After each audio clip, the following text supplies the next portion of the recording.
اعوذ باللہ من الشیطان الرجیم، بسم اللہ الرحمن الرحیم۔ تمام دیکھنے اور سننے والوں کو السلام علیکم۔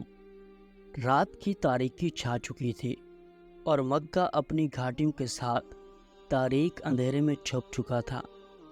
اس دوران قریشی نوجوان حضرت علی ابن ابی طالب رضی اللہ تعالیٰ عنہ نے اپنے لاٹھی کندھے پر ڈالی اور رات کے اندھیروں میں لوگوں سے چھپ چھپا کر سفر باندھا۔ بعد اس کے کہ آپ رضی اللہ تعالیٰ عنہ 3 روز تک ان امانتوں کی ادائیگی کے لیے جو نبی اکرم صلی اللہ علیہ وآلہ وسلم نے آپ رضی اللہ تعالیٰ عنہ کے حوالے کی تھی، مکہ میں مقیم رہے۔ وہ نوجوان بلا تردد اور بلا خوف جرت مندی کے ساتھ سفر طے کرتا رہا۔ رات کو سفر طے کرتے اور دن کو کہیں روپوش ہو جاتے، حتیٰ کہ آپ رضی اللہ تعالیٰ عنہ مدینے کے قریب پہنچ گئے۔ حال یہ تھا کہ پاؤں مبارک سوج گئے اور پھٹ گئے تھے۔ جب نبی کریم صلی اللہ علیہ وآلہ وسلم کو آپ رضی اللہ تعالیٰ عنہ کی آمد کا علم ہوا تو فرمایا، علی کو میرے پاس بلاؤ۔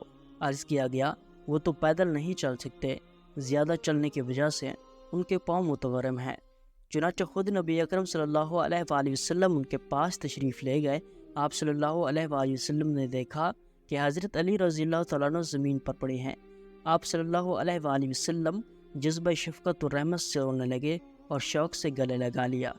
پھر حضور صلی اللہ علیہ وآلہ وسلم نے اپنے دست مبارک میں لعب دہن ڈال کر حضرت علی رضی اللہ تعالیٰ عنہ کے قدموں کو لگا دیا تو اس سے بالکل ٹھیک ہو گئے۔